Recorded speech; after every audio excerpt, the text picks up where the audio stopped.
Everyone, welcome back to KDX Bricks Analytics, where I watch all the other LEGO investing and reselling videos on YouTube so that you don't have to. And as always, I say that tongue-in-cheek. I recommend all the channels out there. There's lots of great stuff, but I think there's a lot of value in somebody watching all of that, collecting data on what everybody else is saying and aggregating that into one place. That's the table that we're looking at right here. And I've got a novel idea. Let's do a tier list. Here are the same categories as my last couple. I think we've got 24 sets remaining that we haven't put on a tier list from this table. And after this one, that'll be a wrap on analyzing all the data from our 6-month cumulative table. And I'll start working on the July data sets and videos. We'll use our trusty random number generator for one more video. Let's go to 41. There's a very low probability that we'll actually roll a set that we have not talked about yet. So we're just going to go to the nearest set. First, we'll look above, and if there isn't anything available, like in this case, then we'll go to the nearest set below. So let's talk about the Ewing versus Shinhotti Starfighter. This is from the first season of the Ahsoka series on Disney Plus. 9 mentions, an E-score of 2. This is actually a cool little set with a couple of shifts. $110 for just under 1,100 pieces, but 5 minifigures. All of them are exclusive. Less than a year and a half shelf life is pretty good. 4.2 on brick set. 5,000 own it. Another 2,500 want it. The want to own ratio isn't bad. I'm very excited about the exclusive minifigures. They all look quite good, pretty accurate to the actors themselves, especially Shinhotti really looks like the actress. Even Morgan Elsbeth really looks like the actress. I think this set would actually have more mentions and a higher enthusiasm score if season 1 of the Ahsoka series lived up to the hype, but season 1 was a little bit of a disappointment. It was all right. Hopefully they pick it up in season 2 coming out soon. I'm going to push this one a little higher than probably where most people would put it. I'm going to put it in the really good category because I'm thinking with season 2 coming that it will give this one a boost, mostly because of those 5 exclusive minifigures. You got to have the main characters from the series. And so maybe a little bit of a gamble, but I feel pretty good about putting this in the really good tier.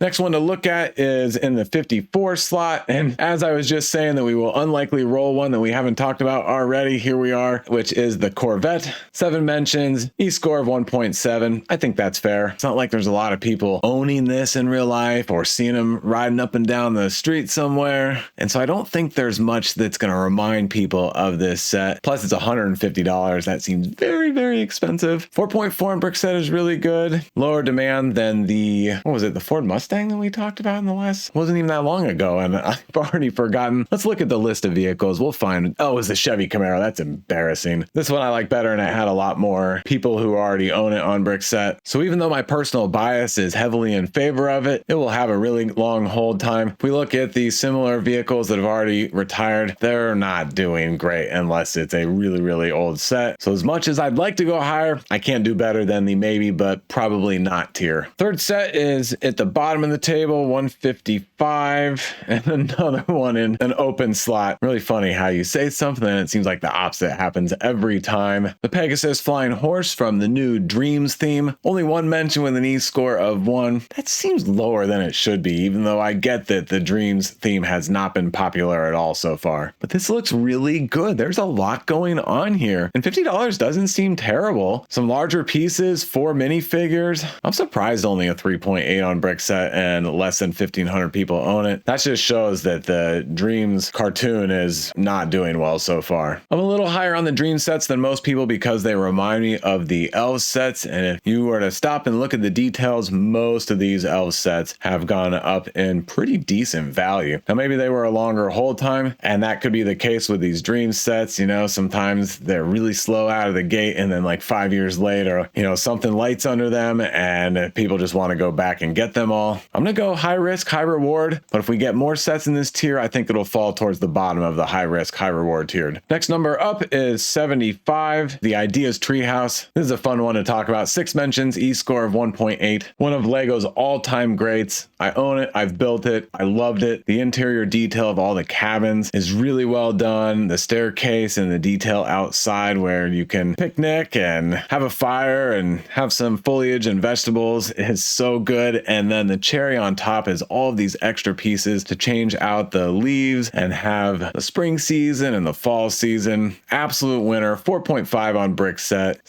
Almost 18,000 people already own it. But the problem is it's been out since 2019 and it has been on the retirement list 3 times because it's on the retirement list for the end of this year, but the first 2 times it fell off. So many people have invested in this. I've heard the argument that all of those must have already liquidated by now, which is very possible, but I just worry that there'll be high supply and it will become stale. Even though my hunch is that I am wrong, but I feel like I would be playing with fire if I went in on this set. Maybe on a good discount, but otherwise I'll be skipping it. But based on everything I just described, absolutely high risk, high reward kind of set. Very risky in my opinion. Next number up is 160. We're going to go to a pretty rough set at the bottom of the table. Hogwarts, Dumbledore's office. One mention, E-score of 1. It's a nice looking set. Dumbledore is awesome, but LEGO's produced so many tan and sand green accent Harry Potter buildings. The buzz around Harry Potter LEGO sets has fallen off a cliff over the last couple of years. So as much as I like it for personal collection, and I do have one for personal collection, I don't like it for investing. I'm not going to put it in note because it is Dumbledore's office. It seems like a pretty critical scene in the series, and I don't recall a Dumbledore's office from the past. If I'm wrong on that, correct me in the comments. So not in the bottom tier, but in the 4th tier. Now let's look at 53, and that's going to take us to the exotic pink parrot. I was waiting to talk about this set. It's a Target exclusive. 7 mentions, E-score of 2.3. I think that E-score should be a little high, so I think it's flying under the radar and could surprise some people on the secondary market. It's a really pretty set. I love the colors. I love the perch, and then all the flower details that kind of hides the perch there to just round it out. Super cool. It's an exact recolor of this exotic parrot, but this one is not a Target exclusive. 5,000 own it. Another 1,200 want it. The pink parrot, less own it because it is a retail Target exclusive, but still I think the demand is there. And if we put in Lego birds into Google, you can see that LEGO's released a bunch of sets recently. Their research shows that there's a lot of demand for them. I think they're putting a lot of time and care into these builds, and I could see all of these picking up some pretty good steam. You know, once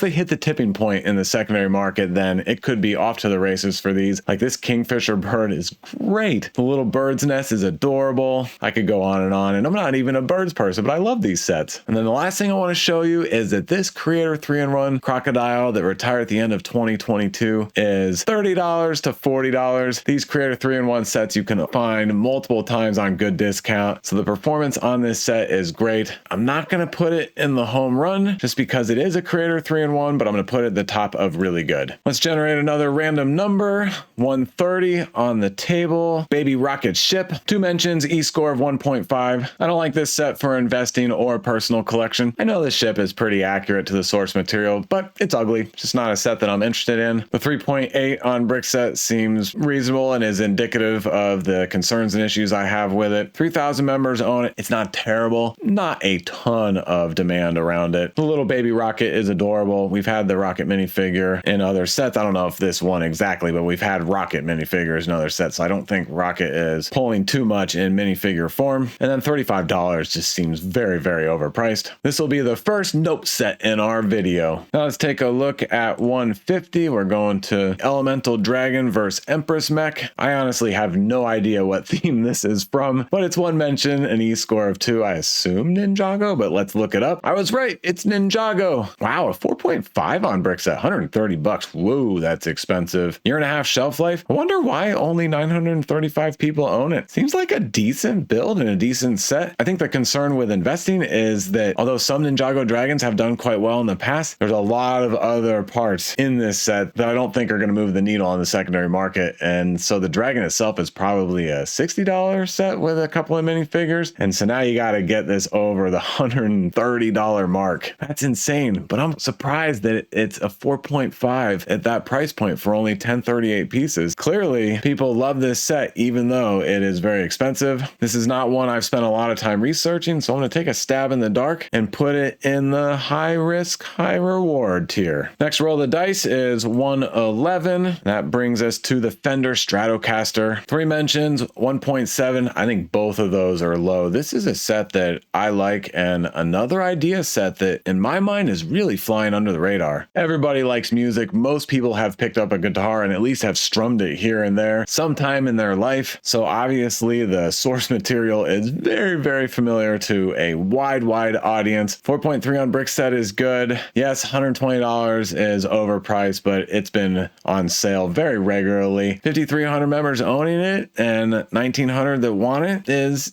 decent to decent plus demand. But what I love about it is all the unique pieces, how they do the strings, the shaping of all elements of the guitar. The strap is a great piece. You can have the red guitar or the black guitar. I forget what this Fender piece is. I don't even know what it is. Like a big sticker type thing that you put on your laptop or notebook if you're in high school. I don't really know, but it's cool. If that's actually a sticker, I bet in a few years I'd see it on a ski chairlift pole someday.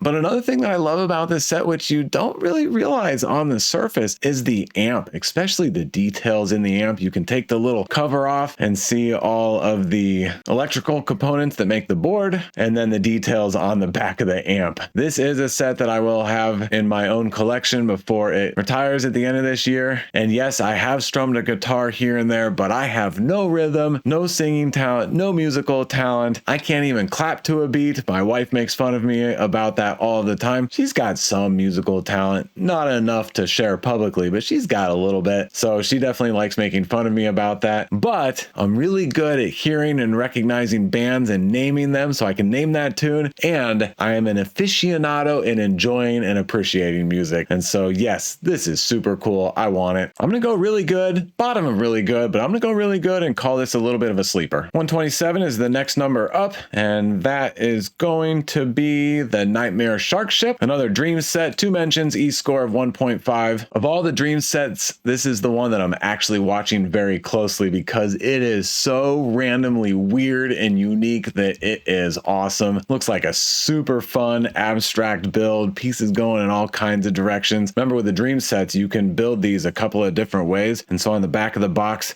it shows the baseline shark ship thing, and then you can turn it into a land vehicle or the actual ship vehicle. Although the own and want demand metrics are pretty low, which is concerning, the rating is a 4.5, which is good. Less than a year and a half shelf life, which is very good. To me, the most important metric is that we have seen all of the dream sets on heavy discount, clearance discount in Walmarts and other stores sometimes. I think they've all been at least 50% off one time or another, except this set. Oh, and the Dream Village, which is the LEGO exclusive. That one doesn't count because it's a LEGO exclusive. But this set right here, the most I've seen off, I think is 10 or maybe 15%. The fact that the retailers are holding out on dropping a fantastic discount on this set is a strong indication that it is selling pretty well, actually. So for that reason, I'm going to put it pretty high. Oh, and I forgot, I actually have this set in my, I think I have this set in my most recent tier list. So I'm going home run, absolute sleeper. Have fun in the comments telling me what you think about that pick, but I'm going home run. 11th set to look at is 166. And I think I forgot to finish pronouncing the number 6, not 166, it's 166. And that is going to be Sonic's Green Hill Zone Loop Challenge. One mention, E-score of 1. It's a great play set. I would have loved to have this set as a kid, but I don't invest in the action play sets. This, Stunts, Mario, maybe there's one other theme out there. I think there's very little probability that this thing grows much on the secondary market. So I'm going to put this in the nope tier, but I'm putting it above the Baby Rocket Ship. Some of you might disagree with that. Let's keep it moving with number 152. And we got to get up to 134, Diddy Kong's Minecart Ride. Talking about action play sets, this is from the Mario playset theme. One mention, E-score of 2. Again, I don't invest in these kind of sets, but another one that looks like a lot of fun. But I'm not going to put this one in the nope category. Put it at the bottom of the maybe but probably not category, simply because it is a train set. But to clarify, it is not like a train vehicle on standard Lego gauge train track pieces, but still it's a train set, so it's kind of unique for something like this. And it's a Donkey Kong set. There haven't been too many Donkey Kong sets made, and Donkey Kong is a beloved character. Back at our random number generator, 168, another Avatar set. Again, one mention, E-score of 1 for the Avatar sets. Same exact story as when I was talking about a couple of Avatar sets in my previous video. In my opinion, very low probability that these grow, even with future Avatar movies coming out. So this goes in the nope category for me. That was quick and easy. Let's move on to the next number, 61, Holiday Main Street, which has 6 mentions, E-score of 2. I think we've all noticed that the $100 annual holiday set where they're out, I think, for 2 years and one comes out and one's retires every year. These have really fallen off in terms of good investment potential. A lot of the older ones did great, but seems like a lot of people are just investing in them because of the history, and now there's just way too much supply. It looks pretty nice, but I think having multiple basically side builds instead of one large building or large element will hurt it. Feels like a hodgepodge. I get that it's a main street and you gotta, build up the scene, but I think it's gonna make it a little less desirable on a secondary market. But I do love the fact that these Winter Village sets continue to be at the $100 price point, even as the part count goes up. 1,500 pieces. I mean, what a great steal. We've got a few. We get them out at Christmas. They're fun. I wish I could rank it higher, but I just can't. So I'm gonna put it at the top of the maybe, but probably not. You know what? I'm actually gonna put it a little higher. I'll put it in the high risk, high reward above the Dreams Pegasus horse. Next number up is 2, and we've talked about most of the top sets, so we're gonna have to scroll down to number 44. Star Wars Mandalorian Fang Fighter versus TIE Interceptor. Another $100 to $110 set with 2 spaceships, 9 mentions, a low E score of 1.6. Totally agree. Other than the TIE Interceptor, which is pretty small, there's not much going on here. Yeah, a couple of the minifigures are decent, but the Fang Fighter doesn't inspire me, just doesn't pull any excitement out of me. Yeah, 7,000 members own it, another 2,600 want it. It's because of the TIE Interceptor and the minifigures, and it's Star Wars. Those numbers don't give me a ton of confidence in the Star Wars theme, especially for a set at the $100 price point. The big question I have is, why would anybody pay $150 to $200 when really what they want is the TIE Interceptor, when they can get the new, much better UCS TIE Interceptor for only $230, and you stack a GWP and some double insider points on this, and now you're at the $200 price point for a great UCS TIE Interceptor. So I hate to do it, but this one goes much lower than the Ewing and Shinhotti 2-pack ship set. It's going to go just above the Corvette in the maybe, but probably not tier. We've got about 10 sets to go. Let's run over to 72, and that brings us to 49. The Fighter Plane Chase from Indiana Jones. This one I like a lot. 8 mentions, E score of 2. I think that E score is a little low, which indicates that it could be a little bit of a sleeper, but I think there's a number of people that are actually investing in this set. I know that the Indiana Jones sets from over a decade are doing awesome, but those were different times, and there was a lot more media and movie buzz around Indiana Jones. The recent Indiana Jones movies have been okay. Some of them have been decent, but they haven't drawn large audiences, and they haven't had a lot of,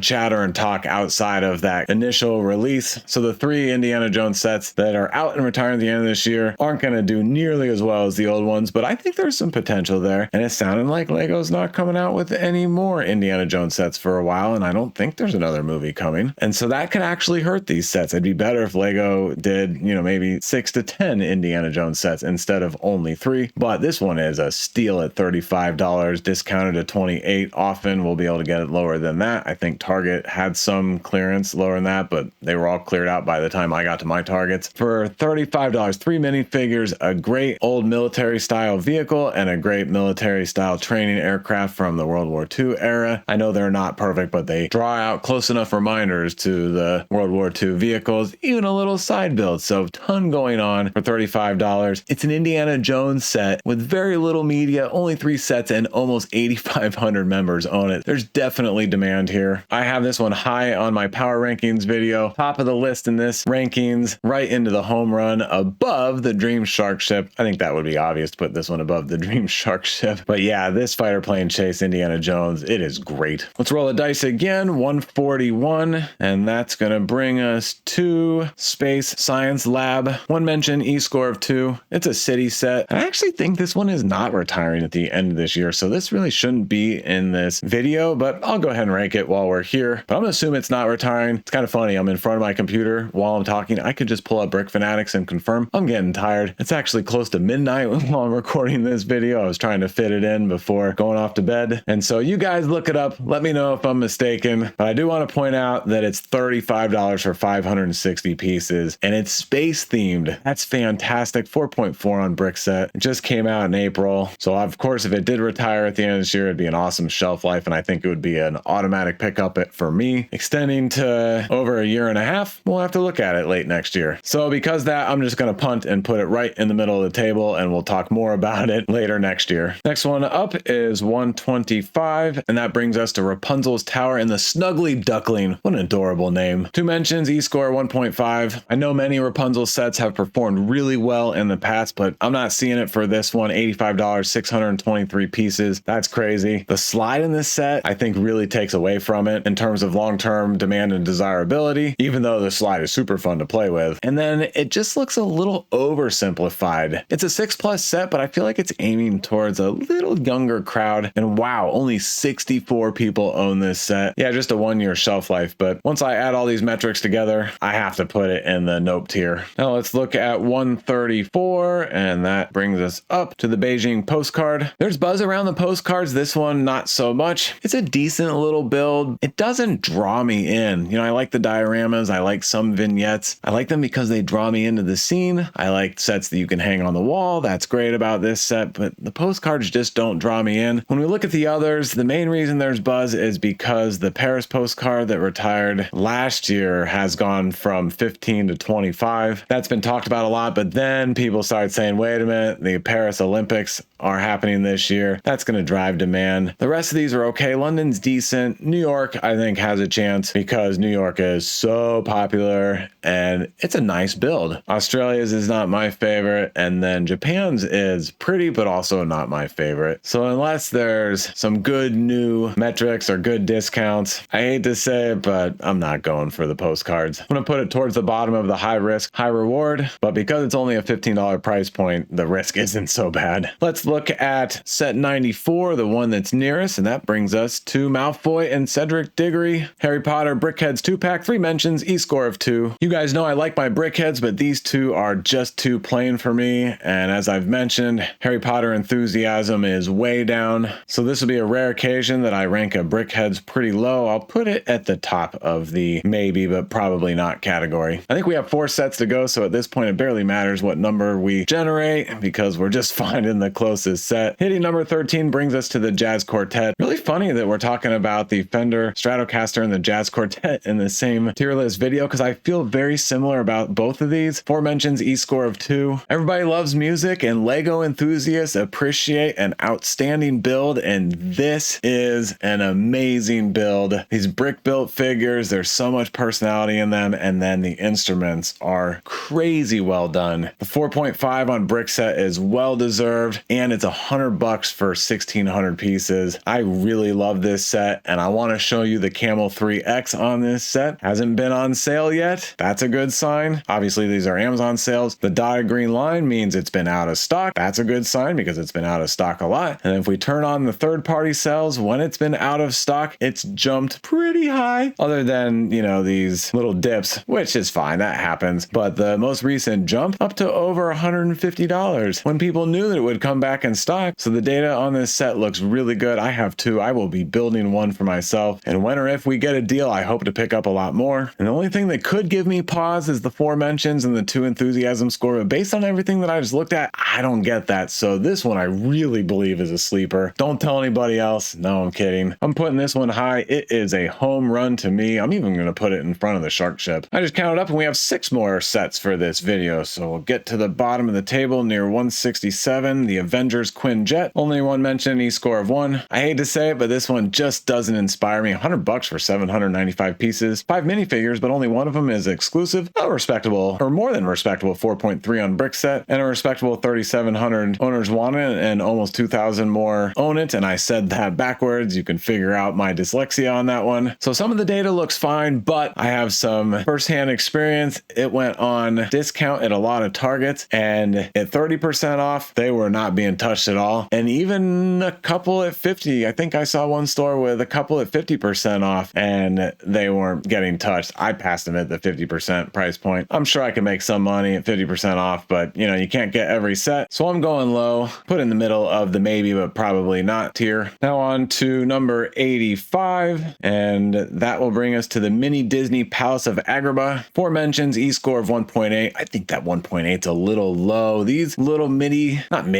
scale Disney palaces and castles are really good. I know Disney makes so many castles and palaces, but they haven't made them in mini scale before. It is a LEGO exclusive. Below a 1.5-year shelf life, $40, 506 pieces. Yeah, small pieces, so that seems about right. No minifigure on this one. That's a shame, but the build is beautiful. I will admit I'm a little bit biased on these because I grew up with Aladdin and Little Mermaid and Lion King, and so, you know, being 5, 6, 7 years old, they were just great magical movies to me. Not a lot of people own it or want it, so it's a risk. And I think any of these mini Disney castles were to do well, it'd be after a pretty long hold time. But as we can see, LEGO's come out with a few of these, so people might look back and say, hey, I want to collect the series since LEGO superheroes made a little bit of a series. For that reason, I'm definitely higher on this one than most people. So I'm going to go towards the top of high risk, high reward. Actually, I'm going to go all the way to the top. But again, I think we got to plan for a longer hold time on these. Hitting the random number generator, I moved one digit to 86. So I don't think we have anything above 86 on the table. So now we go to 88, the white rabbit. Another creator 3-in-1 animal, 3 mentions, e-score of 2. I don't like it anywhere near the pink parrot that we already talked about. But as I showed, occasionally the creator 3-in-1 animals can do pretty well. This one is very cute. I think it could be popular during Easter and maybe even different times throughout the year, like spring. 4,000 some already own it. You know, $20 price point, so it's easy to get in and buy one. 2-year shelf life, that actually seems kind of long. So I'm going to be careful with it, but I'm going to put it in the high risk, high reward category, right next to the last set we just did. And if I kept my count, I think we have 3 sets to go. Rolling 77 is going to bring us to 156, Mr. Oz's Space Car from the Dreams line. 1 mention, e-score of 1. Although some of the Dream sets I've been pretty excited about, this isn't one. Too clunky, and it doesn't have all the bright various colors that most of the Dream sets have. So I think it's just a forgettable set and forgettable build, even though it'd be a great fun toy to play with. I'm sure my kids would love it, and I would have loved it growing up. But we're going to put this one in the nope category. Second to last set is 108, which means we go to the Hulk Mech armor. And it's kind of funny here. So 5 mentions, yeah, 5 mentions, but an e-score of 0. So this means all 5 mentions were against investing from the presenters and all the other LEGO YouTube videos that I watched. And then obviously I'm not going to roll the random number generator for the last set, and that's the Wolverine construction figure that also has 3 mentions against investing. Okay, so even though this set has mentions against, I'm not going to put it in the nope tier 1. DG Bricks and I were doing one of our long form podcasts. He brought up the Camel 3X chart and showed that this set at times has gone for over retail on Amazon, and he made some good points. Most importantly, that Hulk is really popular, and I guess 2 points. So really popular, and that the mech build kind of works for Hulk, because when he gets all hulked up, he turns into a big, you know, organic type mech kind of guy. And so this build,